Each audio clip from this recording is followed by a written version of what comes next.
মাসের ফজিলত আল্লাহর দরবারও অত্যন্ত বেশি। এর মধ্যে একটা মাস, যে মাসের নাম হইল মাহে মুহররম।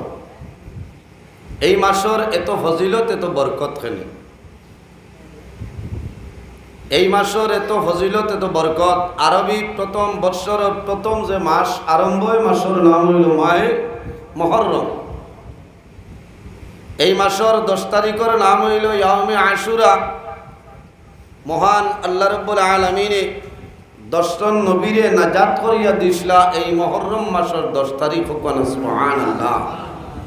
ইয়াউমে আশুরা, আল ইয়াউম শব্দের অর্থ হইল দিন, আশার শব্দের অর্থ হইল 10। ইয়াউমে আশুরা মুহররমের 10 তারিখ আল্লাহ 10জন নবীরে নাজাত করে দিছিলা। সুবহানাল্লাহ। লম্বা আলোচনা, আমার অত্যন্ত সুন্দর একটা বিষয় দেওয়া হয়েছে, পবিত্র মুহররম ও ইসলামিক দৃষ্টিতে কুসংস্কার থেকে মুক্তি। এই মুহররম মাস আওয়ার পরে ইমানদার মুমিন মুসলমান যারা আছে, আল্লাহর হবিবর আশিক উম্মত যারা আছে, এই মুহররম মাস আবার বর্তনে রাজ্যর দরাইয়া চক্ষুর জলসান। কারণ কিতাব যে নবীর কারণে আল্লাহ আসমান বানাইলা, জমিন বানাইলা, চন্দ্র বানাইলা, সূর্য গ্রহ নক্ষত্র যা কিছু আছে প্রত্যেক জিনিস আল্লাহ বানাইছে একমাত্র আমার নবীর উসিলায়, নবীর কারণে।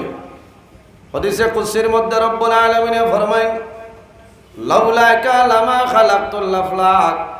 আমার হাবিব মুহাম্মদুর রাসূলুল্লাহ সাল্লাল্লাহু আলাইহি ওয়াসাল্লাম, আমি যদি আপনারে পয়দা করতাম না, আমি আল্লাহ আসমান জমিন চন্দ্র সূর্য গ্রহ নক্ষত্র কোন জিনিস আমি আল্লাহ বানাইলাম না। সুবহানাল্লাহ।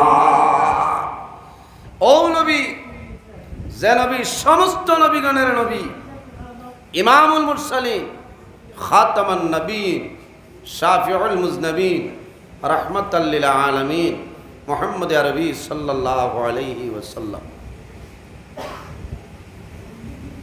ও নবীর লখতে জিগর নাতি ইমাম হুসাইন রাদিয়াল্লাহু তাআলা আনহু এই মুহররম মাসের 10 তারিখ কারবালার ময়দানে শাহাদাত বরণ করছে।